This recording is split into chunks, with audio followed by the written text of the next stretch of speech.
اعوذ باللہ من الشیطان الرجیم بسم اللہ الرحمن الرحیم وَلَقَدْ أَوْحَيْنَا إِلَىٰ مُوسَىٰ نَسْرِ بِعِبَادِي فَاضْرِبْ لَهُمْ طَرِيقًا فِي الْبَحْرِ يَبَسًا، اور ہم نے موسیٰ کو وحی کر دی تھی کہ اے موسیٰ میرے بندوں کو لے کر راتوں رات نکل جاؤ۔ ایک رات کا وقت مقرر کیا کہ تمام اسرائیلی یہ جب سوئے ہوئے ہوں قبطی یہ اپنے اپنے گھروں سے نکلیں اس کے لیے، اور وہ جلدی سے نکل کر اور مشرق کی طرف سے رائے سینا کی طرف سفر کرنا شروع کر دیں۔ نسر بعبادی فضرب لہم طریقا فی البحر، اور ان کے لیے ایک راستہ بناؤ سمندر میں کہ جو سوکھ جائے، سوکھا ہوا راستہ وہ بناؤ۔ لا تخاف درکن، تمہیں نہ خطرہ ہوگا اس کا کہ کوئی تمہیں آ پکڑے گا، ولا تخشا، نہ تمہیں ڈوبنے کا کوئی اندیشہ ہوگا۔ فاتبعہم فرعون بجنودہ، تو پھر اب فرعون نے ان کا تعاقب کیا، پیچھا کیا اپنے لشکروں کے ساتھ۔ فغشیہم من الیم ما غشیہم، تو ڈھانپ لیا سمندر میں سے جس چیز نے انہیں ڈھانپ لیا،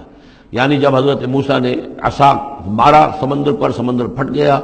کالطود العظیم، دونوں جو ہیں دونوں طرف پانی کھڑا ہو گیا جیسے کہ چٹانیں ہوتی ہیں، خشک راستہ نکل آیا، وہ اپنی قوم کو لے کر نکل گئے۔ لیکن جب فرعون آیا اپنی لاؤ لشکر کو لے کر، وہ دونوں حصے جو ہیں دونوں طرف سے پانی کے آ کر مل گئے۔ وَأَضَلَّ فِرْعَوْنُ قَوْمَهُ، اور فرعون نے اپنی قوم کو گمراہ کیا، وَمَا هَدَىٰ، اور ہدایت نہ دی۔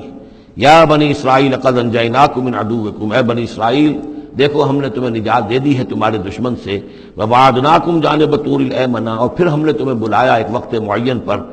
پہاڑ طور کے داہنی جانب، وہی اسی طرف جہاں پر کہ ان کو پہلے جو نبوت ملی تھی حضرت موسیٰ علیہ السلام کو۔ وَنَزَّلْنَا عَلَيْكُمُ الْمَنَّ وَالسَّلْوَىٰ، اور دیکھو ہم نے تم پر من و سلوہ نازل کیے تمہاری غذا کی ضرورت پوری کرنے کے لیے۔ کُلُوا مِن طَیِّبَاتِ مَا رَزَقْنَاکُمْ، کھاؤ ان پاکیزہ چیزوں میں سے جو ہم نے تمہیں دی ہیں۔ وَلَا تَطْغَوْا فِیہِ، اور اس میں زیادتی نہ کرو۔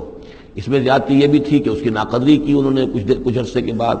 زیادتی یہ بھی تھی کہ اسے وہ سینت کر رکھتے تھے اس اندیشے سے کہ شاید کل کو نہ آئے، تو گویا کہ اللہ پر توکل کے معاملے میں کمی ہو رہی تھی۔ فَيَحِلَّ عَلَيْكُمْ غَضَبِي، تو تم پر پھر میرا غضب جو ہے وہ نازل ہو جائے گا۔ وَمَن يَحْلِلْ عَلَيْهِ غَضَبِي، اور جس شخص پر بھی میرا غضب نازل ہو جائے فقد ہوا، تو وہ تو گویا کہ پٹخ دیا گیا۔ وَإِنِّي لَغَفَّارٌ لِمَن تَابَ، اور میں یقیناً بہت معاف فرمانے والا ہوں ہر اس شخص کے لیے توبہ کرے، وآمن، اور ایمان لائے، وعمل صالحا، اور نیک عمل کرے، ثم اہتدی، اور پھر سیدھی راہ پر چلتا رہے۔ وما عجلک عن قومک یا موسیٰ، اب یہ عجلت کو تیسری مرتبہ نوٹ کر لیجیے، پچھلی صورت کے اندر 2 مرتبہ آ چکا ہے۔ ولا تعجل علیہم، اے نبی جلدی نہ کیجیے ان پر عذاب کے معاملے میں، اور چاہے لفظ عجلت نہیں آیا تھا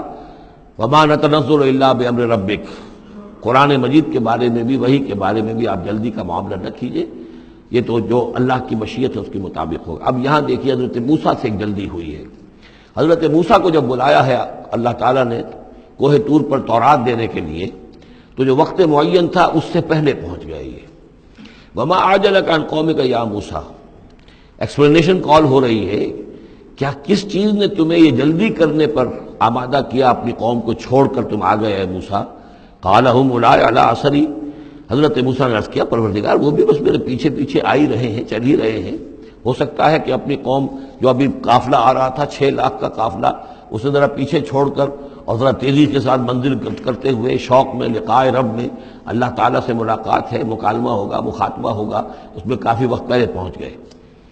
ہم اولئک علی اثری، وہ بھی چلے آ رہے ہیں، وہ بھی پہنچنے والے ہوں گے پروردگار۔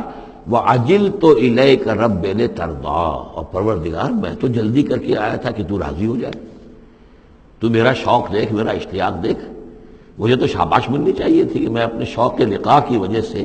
تجھ سے گفتگو ملاقات کا مجھے اتنا شوق تھا کہ میں پہلے پہنچ گیا، یہ لینے کے دینے پڑ گئے، الٹی ایکسپلینیشن کال ہو رہی ہے۔ وما عجلک عن قومک یا موسیٰ قال هم اولئک علی اثری وعجلت الیک رب لترضیٰ قال فإنا قد فتنا قومک من بعدک، اگرچہ یہ صراحت کے ساتھ الفاظ نہیں ہیں، لیکن یہ کہ انداز یہی ہے کہ تمہاری اس عجلت کی وجہ سے، عجلت پسندی کی وجہ سے تمہاری قوم کو ہم نے فتنے میں ڈال دیا ہے تمہارے بعد۔ فَإِنَّا فَتَنَّا قَالَ فَإِنَّا قَدْ فَتَنَّا قَوْمَكَ مِن بَعْدِكَ وَأَضَلَّهُمُ السَّامِرِيُّ، اور سامری نے انہیں گمراہ کر دیا ہے۔ یعنی اس میں یہ بات پنہا ہے، مثمر ہے کہ ساتھ ساتھ آتے ابھی اور تمہاری تربیت سے، تزکیے سے، تعلیم سے پوری قوم بہرہ مند ہوتی، اور ان کے اندر اور رسوخ پیدا ہوتا اور ان کے اندر جو ہے پختگی جو ہے ان کے فہم میں پیدا ہوتی، تو شاید یہ فتنے والی بات نہ ہوتی۔ تم چھوڑ کر آ گئے ہو، نتیجہ یہ ہوا کہ ایک فتنہ گر شخص کو، فتنہ جو شخص کو جو ہے وہ فتنہ اٹھانے کا موقع مل گیا۔ اس کے بارے میں یہ بھی خیال ہے کہ یہ قبطی ہے، لیکن یہ کہ یہ ہمدرد تھا اور ملا ہوا تھا یعنی بنی اسرائیل کے ساتھ اور انہی کے ساتھ نکل آیا ہے، لیکن زیادہ خیال یہ کہ اسرائیلی ہی تھا لیکن منافق تھا۔ حضرت موسیٰ علیہ السلام سے اسے قد تھی، لیکن تھا یہ بھی اسی طریقے سے جیسے ابو عامر راہب جس کا ہم تذکرہ پڑھ آئے ہیں سورہ توبہ کے ضمن میں، کہ وہ خزرجی تھا لیکن بہت نیک، بہت عبادت گزار، پھر وہ عیسائی ہو گیا تھا، پھر رہبانیت اختیار کی تھی، لیکن یہ کہ حضور سے اسے ایسی قد ہو گئی تھی، اتنا بغض ہو گیا تھا کہ پھر وہ ساری عمر جو ہے حضور کے خلاف وہ اپنی جد و جہد کرتا رہا اور سازشیں کرتا رہا۔ تو یہ گویا کہ جو ابو عامر راہب کا معاملہ تھا اس امت مسلمہ موجودہ میں، امت محمد میں، اسی طرح کا ایک کردار ہے یہ جو ان میں تھا اسرائیلیوں میں۔ فرجع موسیٰ الی قومہ غضبان آسفا، تو لوٹے موسیٰ اپنی قوم کی طرف اس حال میں کہ سخت غضبناک تھے اور غصے میں تھے اور سخت رنجیدہ تھے۔ قال یا قوم الم یعدکم ربکم وعدا حسنا، کہا ہے میری قوم کے لوگوں، کیا تم سے تمہارے رب نے اچھے وعدے کا اچھا وعدہ نہیں کیا تھا؟ میں گیا تھا کہ تورات لے کر آؤں گا، ہدایت لے کر آؤں گا، اللہ کا وعدہ تھا کہ وہ تمہیں کتاب دے گا۔ افتال علیکم العہد، کیا یہ جو وقت ہے تم پر بڑا شاخ گزر گیا، بہت طویل یہ مدت ہو گئی تم پر؟ ام اردتم ان یحل علیکم غضب، یا یہ کہ تم یہ چاہتے ہو کہ تم پر اللہ کا غضب نازل ہو من ربکم، تم نے یہ ساری حرکت اس لیے کی ہے کہ تم پر اللہ کا غضب نازل ہو۔ فاخلفتم موعدی، تم نے مجھ سے جو وعدہ کیا تھا اس کی خلاف ورزی کی۔ قالوا ما اخلفنا موعدک بملکنا، لوگوں نے جواب دیا اے موسیٰ ہم نے اپنے اختیار سے آپ کے وعدے کی خلاف ورزی نہیں کی، ولکننا حملنا اوزار القوم، لیکن یہ کہ ہمارے اوپر بوجھ تھا یا اٹھائے ہوئے تھے ہم قوم کے بہت سے بھاری بوجھ۔ مختلف روایات ہیں، زیادہ روایت جو قرین قیاس ہے وہ یہ ہے کہ چونکہ اسرائیلی لوگ جو تھے وہ بہرحال حضرت ابراہیم کی نسل سے تھے، تو قبطی قوم میں بھی بہت سے لوگ، بہت سی عورتیں اپنی امانتیں ان کے پاس رکھواتے تھے کہ یہ لوگ امانت میں خیانت نہیں کرتے، تو زیورات اس قوم کے بہت سے ان کے پاس تھے۔ جب یہ نکلے ہیں تو وہاں سے وہ سارے زیورات وغیرہ لے کر آئے ہیں، لیکن ایک ذہن پر بوجھ تھا کہ یہ ہمارے لیے جائز بھی ہے کہ نہیں ہے، لہذا سامری نے پہلے تو ان کو یہ کہا کہ یہ بوجھ تمہارے لیے، یہ زیورات تمہارے لیے درست نہیں، ان کو پھینک دو۔ ان کو ان سے پھکوا دیا، اس کے بعد ان کو گلایا اور اس کو گلا کر وہ جو دھات تھی اس کے ذریعے سے ایک بچڑا بنایا، اور ترکیب ایسی کی کہ اس بچڑے میں سے کوئی ہوا کا گزر ایسا ہوتا ہوگا کہ جس سے اس میں آواز آتی تھی جیسے کہ کوئی ڈکرا رہا ہو بیل، تو وہ آواز بھی اس میں سے آتی تھی۔ اور اس کی جو ایک اور توجیہ ہے وہ سامنے آ جائے گی جو خود اس نے بیان کیا کہ میں نے کیا کیا تھا۔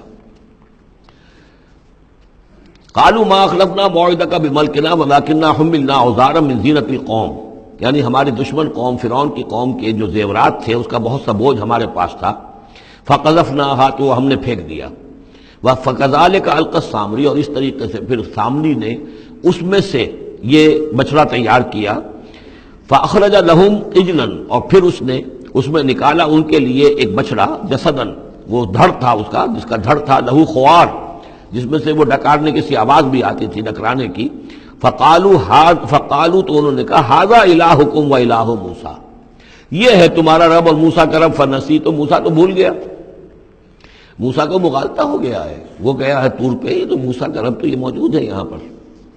افلا یرون اللہ یرجع الیہم قولا، تو کیا وہ یہ نہیں دیکھتے تھے کہ وہ جو ہے وہ بچڑا وہ ان کی کسی بات کا جواب تو نہیں دیتا تھا، وہ تو ایک آواز بس آ رہی تھی، اللہ اللہ خیر صلی اللہ،